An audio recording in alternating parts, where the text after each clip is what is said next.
Hello students, welcome to my YouTube channel, The Humanitarian's Brain. Today in this video, I will explain you the notes of the chapter number 4, Human Development of Geography, class 12th. So let's start. Chapter number 4, Human Development. There are two types of human development. First one is growth and second one is development. ठीक है, human development जो होती है वो two types की होती है. First one is growth and second one is development. So growth क्या होती है या फिर ग्रोथ एंड डेवलपमेंट में क्या डिफरेंस है हम ये जानेंगे. Growth is quantitative. ग्रोथ जो होती है वो क्या होती है, क्वांटिटिव होती है. ठीक है, एक मात्रा के अंदर हम ग्रोथ को देख सकते हैं. It may have a positive और ए नेगेटिव साइन. ग्रोथ के क्या होते हैं, पॉजिटिव एंड नेगेटिव साइन दोनों ही होते हैं. अब कैसे पॉजिटिव साइन और नेगेटिव साइन कैसे होते हैं भाई ग्रोथ के. ग्रोथ के देखिए, ग्रोथ में हम इस हिसाब से बोल सकते हैं कि पॉजिटिव साइन है. Let's take an example of a person. Okay, मान लीजिए कोई पर्सन है, उसकी ग्रोथ हो रही है. मान लीजिए वो 5 साल का है तो वो 6 साल का हो रहा है. तो उसके अंदर वो धीरे जैसे जैसे वो 6 ईयर्स का हो रहा है वैसे वैसे फैटी हो रहा है. ठीक है, अच्छे से फैटी हो रहा है, अच्छे से उसकी डाइट नहीं है या फिर अच्छे से वो ग्रोथ नहीं कर रहा है, मतलब सही तरीके से ग्रोथ नहीं कर रहा है, तो that is called negative sign. Okay, positive sign तब होगा अच्छे से उसकी ग्रोथ हो रही है, हेल्थी खाना खा रहा है, वो फिट एंड फाइन भी है. ठीक है, अनहेल्दी फूड्स नहीं रह रहा है और पूरा हेल्दी है, तो उसे हम बोलेंगे पॉजिटिव साइन. वो क्या होगा, पॉजिटिव साइन होगा किसका, ग्रोथ का.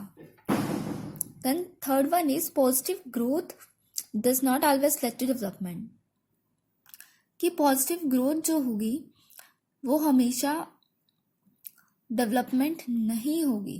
ठीक है, ऐसा नहीं है कि अगर कोई भी उसके अंदर पॉजिटिव ग्रोथ हो रही है तो वो क्या होगी, डेवलपमेंट होगी, ऐसा नहीं होगा.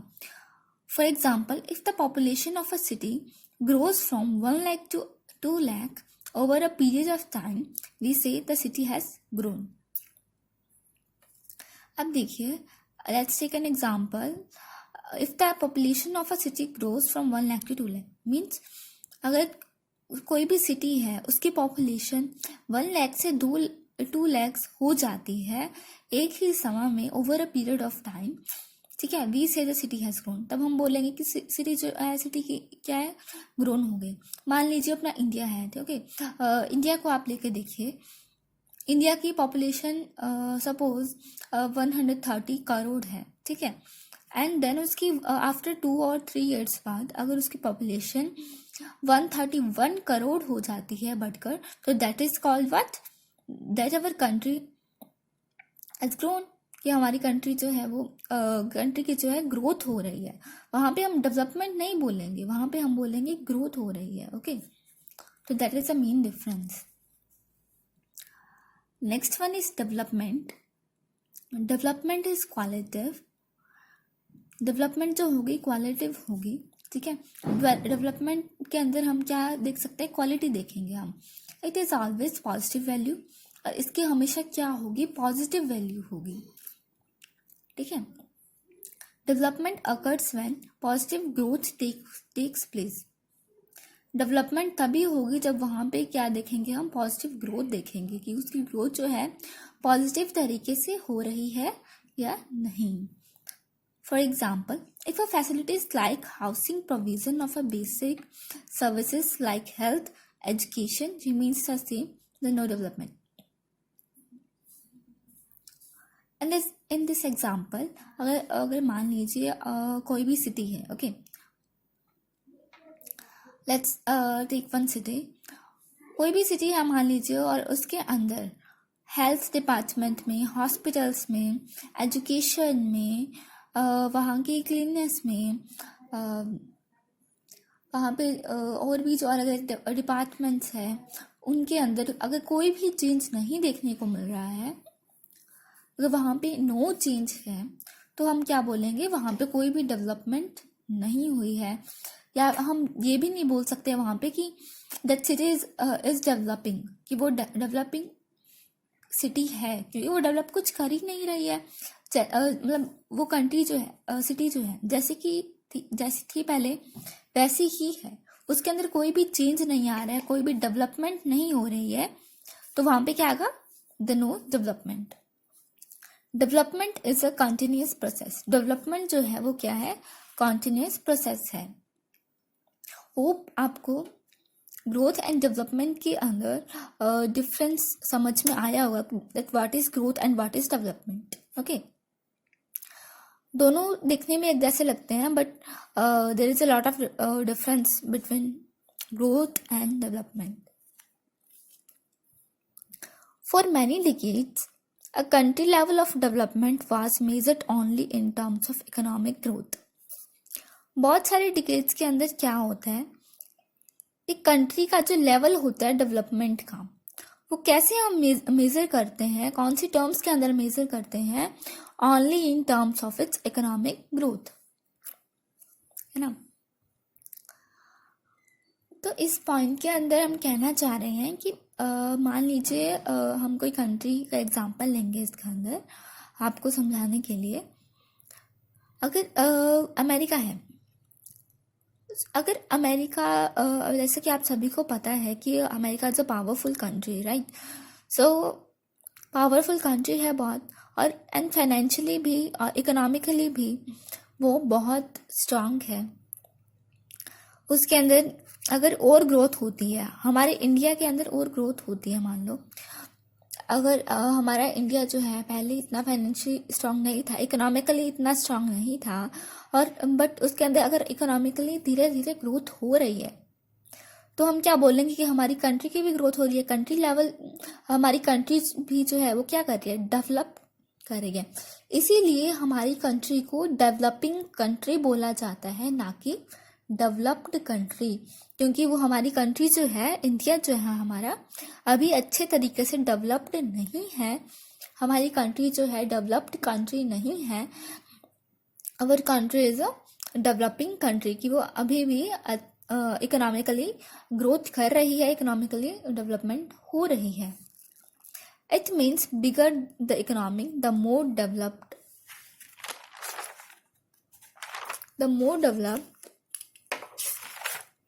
it was considered. The growth was not affected on the people's life। जो ग्रोथ जो होती है वो अफेक्ट नहीं करती है पीपल्स की लाइफ पे। मीन्स ग्रोथ जो होती है कोई अफेक्ट नहीं कर रही है पीपल्स की लाइफ पे। The next point is, to South Asian economist Mahbub ul हक and Amartya Sen told to focus on quality of people's life by providing basic facilities them like health, education and job। इसके अंदर कोई भी दो इकोनॉमिक्स्ट दिए गए हैं, साउथ एशियन इकोनॉमिक्स हैं। फर्स्ट है जो है वो है Mahbub ul Haq and second one is Amartya Sen. उन्होंने कहा है, they both are saying told to focus on quality of people life, मतलब कि हमें जो है लोगों की लाइफ सुधारने में, मतलब लोगों को जो बेसिक नीड्स है लोगों की, जो उन्हें बेसिक फैसिलिटीज चाहिए, वो हमें क्या करवानी चाहिए, प्रोवाइड करवानी चाहिए। एंड वो फैसिलिटीज क्या क्या है, जैसे कि हो गई हेल्थ, हो गई एजुकेशन, हो गई जॉब्स, हो गई, है ना, ये सब कुछ। Next point is, if people do not have capabilities in these areas, their choices also get limited। अगर लोगों के अंदर कैपेबिलिटीज नहीं होगी, है ना, क्षमताएं नहीं हो गई उनके पास इस एरियाज के अंदर, तो फिर उनकी चॉइस भी क्या हो जाएगी, लिमिटेड हो जाएगी। अब ये चीज को समझने के लिए मैंने एग्जांपल लिया है, and the example is an uneducated child cannot make the choices to be a doctor because her choice has got limited by her lack of education. बिल्कुल सही। कोई भी मान लो अनएजुकेटेड चाइल्ड है, वो अपनी चॉइसेस नहीं बना पा रहा है डॉक्टर बनने की, क्योंकि वो क्या है, चाइल्ड जो क्या है वो क्या अनएजुकेटेड है, और उसके पास क्या है, वो एजुकेशन जो है बहुत कम है, लैक ऑफ एजुकेशन, एजुकेशन की कमी है, उसको अच्छे से एजुकेशन नहीं मिल पाई है, या फिर वो चाइल्ड नहीं ले पाया अच्छे से एजुकेशन, दैट्स वाई वो क्या है, डॉक्टर नहीं बन सकता है। इसलिए उसको अपनी चॉइस को भी क्या रखना पड़ता है, लिमिटेड रखना पड़ता है, राइट। होप आपको ये समझ आया होगा। Next is the 4 pillars of human development. अब इसके अंदर 4 पिलर्स दिए गए हैं ह्यूमन डेवलपमेंट के। These 4 pillars are equity, sustainability, productivity and empowerment. ठीक है, कौन कौन से हो गए? पहला हमारा हो गया, first one is equity, second one is sustainability, third one is productivity and fourth one is empowerment. So first one is equity. Equity क्या होता है? What is equity? Equity refers to equal access to opportunities and resources available to everybody without discrimination of their gender, race, income, and in the Indian case and caste. Equity जो है refers करती है उन opportunities को और resource को जो कि अवेलेबल कराए जाते हैं सब लोगों को, एवरीबडी, विदाउट एनी डिस्क्रिमिनेशन, बिना डिस्क्रिमिनेशन के जो रिसोर्सेज, जो अपॉर्चुनिटीज़ प्रोवाइड करवाई जाती हैं, अवेलेबल करवाई जाती हैं बिना किसी डिस्क्रिमिनेशन के। अब डिस्क्रिमिनेशन कैसा मीन्स, क्या कहना चाह रहे हैं यहाँ पे? जेंडर का discrimination of the gender, race, प्रजाति, उनकी क्या प्रजाति है, जाति है ना, कास्ट क्या है उनकी, इनकम कि उनको कितनी इनकम आ रही है, कितना इंडियन केस है उनका, उसके according. Next one is sustainability. Sustainability means continuity in the availability of opportunities and resources. Sustainability का मतलब है continuity in the availability of opportunities and resources. Means जो भी उनको opportunities and facilities, resources provide करवाए गए हैं, वहाँ पे जो अवेलेबल हैं वो चीज़ें, उनके अंदर क्या रहे, कंटिन्यूटी रहे। कि ऐसे नहीं एक बार उनको ये रिसोर्सेज प्रोवाइड करवा दिए तो बस एक बार में हो गया उनका। मान लीजिए एजुकेशन है, कोई एजुकेशन में एक बार के लिए उनको अच्छी एजुकेशन प्रोवाइड करवा दी, अच्छा स्कूल प्रोवाइड करवा दिया। अकेले स्कूल प्रोवाइड करवाने से तो कुछ नहीं होता है ना, अकेले स्कूल बनाकर उसके अंदर अच्छे से स्टडी हो रही है नहीं, उसके अंदर डेवलपमेंट हो रही है कि नहीं, है ना, स्कूल अच्छे से कंटिन्यू चल रहा है या नहीं, तो वो सब क्या होगा, सस्टेनेबिलिटी होगा। Resources must be used in the way that our generation can also use it.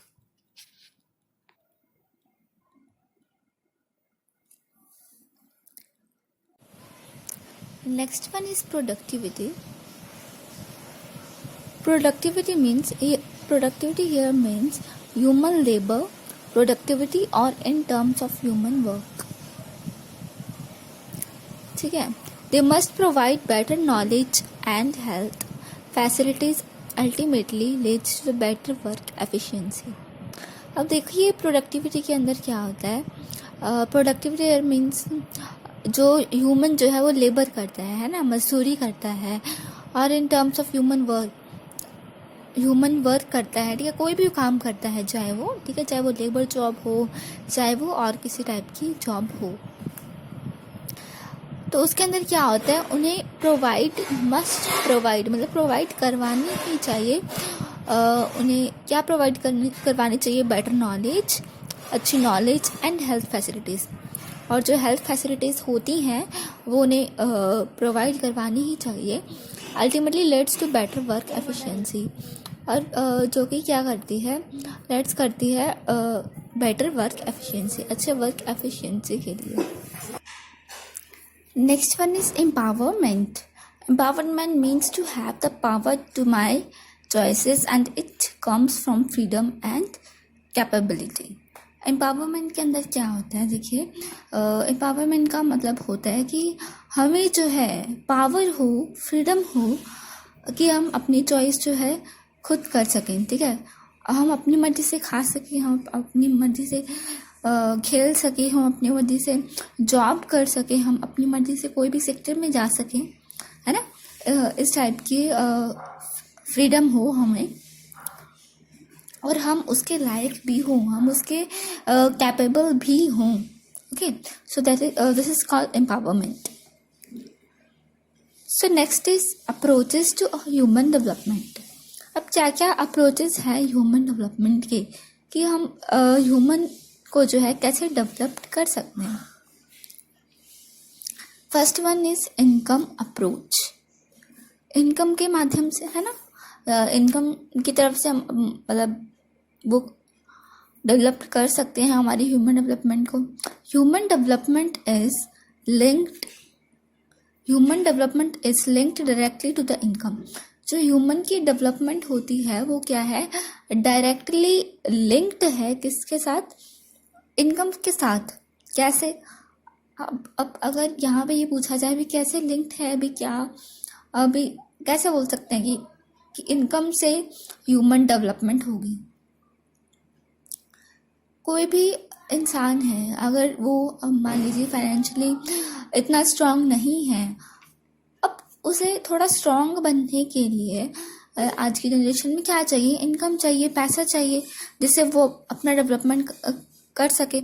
अगर उसे खाना खाना है तो उसे पैसे चाहिए, है ना, कपड़े पहनने हैं तो उसे पैसे चाहिए, पैसे से ही खरीदेंगे ना वो, उसको इनकम चाहिए, इनकम का सोर्स होना चाहिए, तो इनकम चाहिए उसे, ऐसे तो नहीं होगा विदाउट इनकम, तो है ना। मेनली तो फर्स्ट क्या होगा इसका, मोस्ट इम्पॉर्टेंट अप्रोच जो है इसका हम बोल सकते हैं, मोस्ट इम्पॉर्टेंट अप्रोच है वो है इनकम अप्रोच। ओके,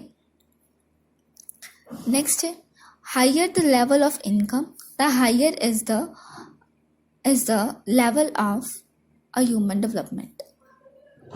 नेक्स्ट क्या है, लेवल है हायर, जो इनकम का जो लेवल है जो हायर होगा तो उसकी उतनी ही अच्छी ह्यूमन डेवलपमेंट होगी, जितनी अच्छी उसकी इनकम उतनी अच्छी उसकी ह्यूमन डेवलपमेंट। ओके, नेक्स्ट है welfare approach. But now what is welfare approach? To provide facilities to the human government does higher expenditure on education, health, social security and comforts. अब देखिए वेलफेयर अप्रोच क्या होता है। Welfare approach provide होता है कि सुविधाएं जो है, फैसिलिटीज जो है प्रोवाइड करवाना ह्यूमंस को, किससे, मतलब गवर्नमेंट के द्वारा फैसिलिटीज प्रोवाइड करवाना ह्यूमंस को। और इसके लिए गवर्नमेंट क्या करती है, हायर एक्सपेंडिचर रखती है on education, health, social security and comforts. Okay, ये हमारी गवर्नमेंट जो है वो भी जो है पूरी कोशिश करती है कि यहाँ की जो लोग हैं, मतलब लोगों को अच्छे फैसिलिटीज़ प्रोवाइड करवाना, लाइक हेल्थ हो गया, social security, comforts, education, and there are many other things. Okay, next है the government is responsible for increasing the human development by maximizing expenditure and welfare. तो गवर्नमेंट जो होती है वो क्या होती है, रिस्पॉन्सिबल होती है किसके लिए, डेवलपमेंट को, ह्यूमन डेवलपमेंट को इंक्रीज करने के लिए। कैसे इंक्रीज करेगी वो, मैक्सिमाइजिंग एक्सपेंडिचर एंड वेलफेयर। ठीक है, मतलब एक टाइप से वो गवर्नमेंट होती है, अगर उसे ज़्यादा ज़्यादा लोगों को ज़्यादा अच्छी फैसिलिटीज़ प्रोवाइड करवानी है तो वो क्या करेगी, एक्सपेंडिचर को क्या करेगी, मैक्सिमाइज करेगी, है ना, बढ़ाएगी, तभी वो अच्छे से यहाँ के लोगों की ज़रूरतें पूरी कर सकती है ना। फिर है next one is basic needs approach. Third one फिर आता है बेसिक नीड अप्रोच, मतलब जो आम ज़रूरतें होती है लोगों की वो कैसे पूरी। This approach suggested by the international labour organisation. ये जो नीड्स हैं वो सजेस्ट किए जाती हैं कहाँ, किसके द्वारा, इंटरनेशनल लेबर ऑर्गेनाइजेशन ILO के द्वारा। ओके, नेक्स्ट है 6 बेसिक नीड्स। जो 6 बेसिक नीड्स हैं ह्यूमंस की वो हैं, that is health, education, food, water supply, sanitation and housing were identified. Okay, जो 6 बेसिक नीड्स है वो कौन कौन सी है, हेल्थ हो गई, हमारी एजुकेशन हो गई, फूड खाना हो गया, वाटर की सप्लाई हो गई, सैनिटेशन हो गई, है ना, साफ सफाई वगैरह, एंड हाउसिंग हो गई। कैपेबिलिटी अप्रोच, जो लास्ट हमारी अप्रोच है, last one approach is capability approach, क्षमता वाली अप्रोच जो होती है, to provide health, education and access to resources to increasing human development. मतलब हेल्थ एंड एजुकेशन प्रोवाइड करवानी रिसोर्सेज को एक्सेस करने के लिए, है ना, to increasing human development. Human की डेवलपमेंट देखिए ह्यूमन की जो डेवलपमेंट होती है सबसे बड़ा एंड इम्पॉर्टेंट रोल होता है हेल्थ एंड एजुकेशन का। होप आपको ये जो अप्रोचेस हैं ह्यूमन डेवलपमेंट के वो समझ आए होंगे। नेक्स्ट है मेजरिंग ह्यूमन डेवलपमेंट। हम अब ह्यूमन का जो डेवलपमेंट है उसे हम कैसे मेजर करेंगे, है ना, कैसे मेजर करेंगे बताइए। चलिए पढ़ते हैं, let's start this. Measuring human development, the human development index HDI, full form of HDI is the human development index. इसका भी एक टाइप का इंडेक्स बनाया जाता है, ranks the countries based on the performance in the areas of health, education and access to resources. Human development index का भी एक इंडेक्स बनाया जाता है जिसके अंदर जो है रैंक दी जाती है कंट्रीज को कैसे रैंक्स मिलती है उनकी परफॉर्मेंस बेस्ड पर, है ना। अगर उनकी परफॉर्मेंस अच्छी होगी तो उनकी based on their performance in the areas of health education. अब कैसी परफॉर्मेंस उनकी हेल्थ एजुकेशन एक्सेस और उनकी कितनी पहुंच है रिसोर्सेज में, जिसकी जितनी ज़्यादा पहुंच होगी रिसोर्सेज में और जिसकी जितनी ज़्यादा अच्छी हेल्थ एजुकेशन होगी वो वो कंट्री जो होगी बेस्ट होगी, मतलब अच्छी मानी जाएगी। These rankings are measured between 0 and 1 और इन जो रैंकिंग्स हैं इनको किसके अंदर मेजर किया जाता है, बिटवीन 0 and 1 के अंदर मेजर किया जाता है। Health indicates life expectancy and birth. Health जो है किसे इंडिकेट करती है, लाइफ की जो एक्सपेक्टेंसी है बर्थ की उसे। A higher life expectancy means that people have a great chance of living longer and wealthier lives. Now, what is the meaning of life expectancy? जो higher life expectancy होता है उसका मतलब होता है कि people की जो है ग्रेट चांस हो, उसे ग्रेट चांस मिले जीवन जीने का, अपनी लाइफ जीने का लॉन्गर, जितनी वो चाहे और उतनी वो धन कमा सकता है, मतलब जितना चाहे वो जिंदा होए वो धन कमा सकता है। That is called life expectancy. उसे इतना बड़ा चांस मिलता है, that is called life expectancy. The adult literacy rate and the what is this, हाँ, ग्रोस एनरोलमेंट, या ग्रोस एनरोलमेंट, जो अडल्ट लिटरेसी रेट है और जो ग्रोस एनरोलमेंट है, जो नाम मतलब ग्रोस एनरोलमेंट का मतलब होता है नाम दर्ज करना, राइट। नाम दर्ज करते हैं ना अपन, नाम दर्ज करते अपने, उसे बोलते हैं gross enrolment ratio represent access to the knowledge. It represents who are able to read and write, and the number of children enrolled in schools show how easy or difficult it is to access knowledge in a particular. अब देखिए adult literacy rate जो होता है, adult literacy rate और ये gross enrolment, देखो ये represent करता है कि कौन जो है एबल है रीड करने के एंड राइट करने के, and the number of children, और जो नंबर होते हैं चिल्ड्रन के वो एनरोल्ड किए जाते हैं स्कूल्स के अंदर, कि हाउ इजी और डिफिकल्ट, कितना आसान और कितना मुश्किल है नॉलेज को एक्सेस करना इन अ पर्टिकुलर वे के अंदर, नॉलेज को एक्सेस करना, है ना, नॉलेज को पहुंचाना कितना ईजियर है एंड कितना डिफिकल्ट है. पर्टिकुलर कंट्री, सारी इन अ पर्टिकुलर कंट्री के अंदर नॉलेज को पहुंचाना, नॉलेज को गेन करना, रीड करना, राइट करना कितना इजी है एंड कितना डिफिकल्ट है, वो इसके अंदर ग्रोस एनरोलमेंट के अंदर. और देखो ग्रोस एनरोलमेंट तो होगा नाम दर्ज करना, नाम कैसे दर्ज करना, मतलब कितने बच्चे जो है अच्छे एजुकेटेड हैं, कितने बच्चे रीड करना जानते हैं, कितने बच्चे राइट करना जानते हैं, कितने बच्चे अच्छे से पढ़ रहे हैं, वो सब क्या हो गया, वो सब ग्रोस एनरोलमेंट के अंदर आता है कि नाम दर्ज करना उन बच्चों के, ठीक है. और अडल्ट लिटरेसी रेट हम आगे पढ़ेंगे थोड़ा सा. नेक्स्ट है access to resource is measured in terms of purchasing power.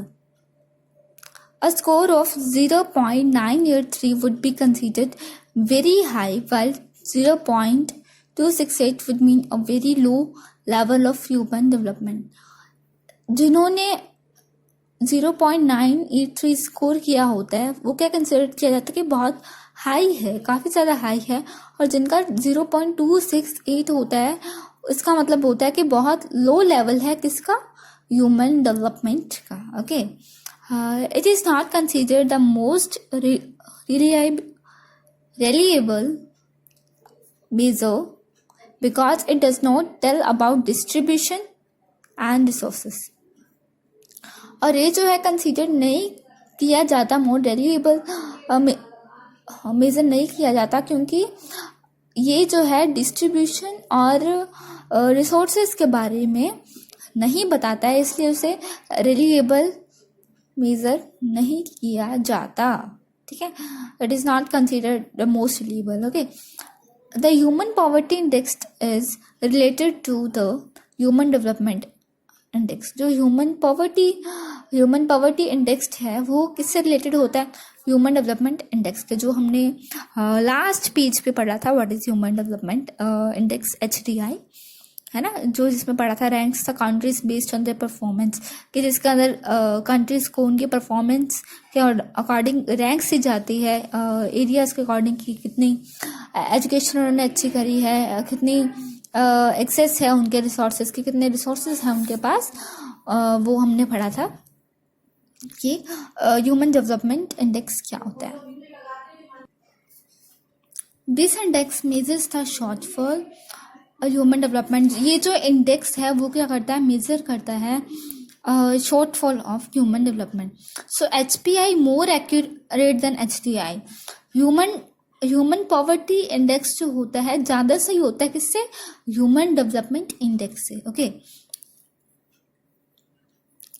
United Nation development programme UNGP publish report every years rank wise countries, rank wise of all countries.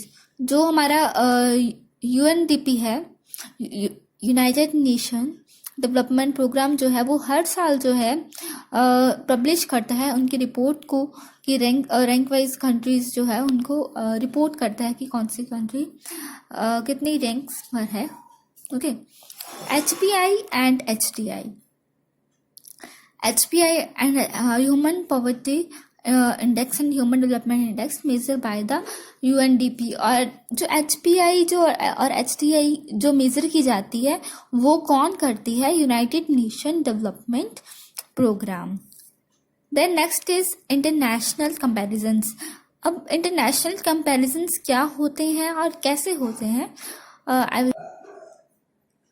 Size of tertiary and per capita income are not directly related to human development।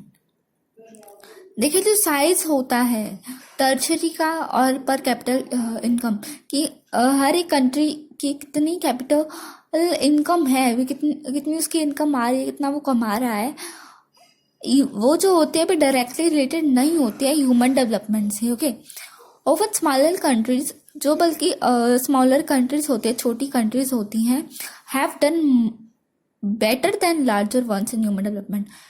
इसमें क्या होता है, छोटी countries जो होती हैं, small countries जो होती हैं, वो क्या करती हैं, ज़्यादा बेटर परफॉर्म करती है, ज़्यादा अच्छा परफॉर्म करती है ह्यूमन डेवलपमेंट के अंदर बिग कंट्रीज के कंपैरिजन में।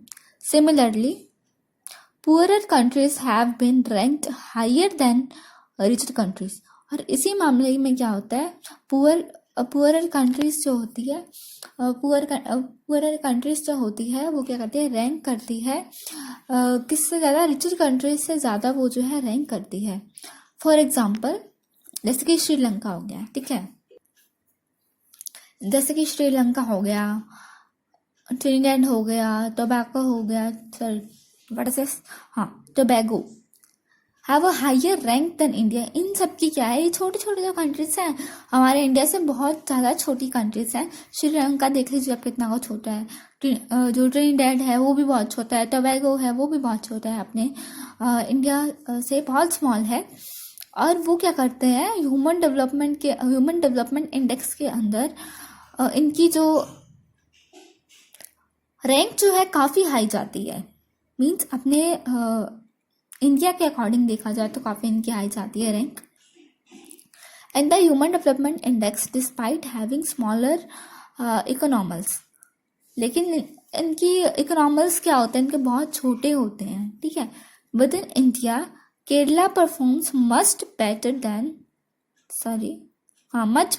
That is much not must, sorry for wrong pronunciation. With in India के साथ साथ केरला जो है काफ़ी अच्छा परफॉर्म कर रहा है, किससे, पंजाब से एंड गुजरात से। And HT despite human development के अंदर हैविंग लोअर कैपिटल इनकम। हालांकि केरला की जो है कैपिटल इनकम जो है काफ़ी लो है, बट ये जो है ह्यूमन डेवलपमेंट के अंदर काफ़ी ज़्यादा अच्छा स्कोर कर रहा है, काफ़ी ज़्यादा अच्छा, मतलब इसके अंदर जो है ह्यूमन डेवलपमेंट जो है वो काफ़ी अच्छी हो रही है, ठीक है। तो ये था गाइस हमारा 4th chapter human development. Hope आप सभी को समझ आया होगा। And these are my hand written notes. आप इस चाहो तो इसे कॉपी भी कर सकते हो, कॉपी भी इजीली हो जाएंगे। And thank you so much for watching my video. Hope you like it. And don't forget to like, share, subscribe and comment. Thank you so much for watching. Bye.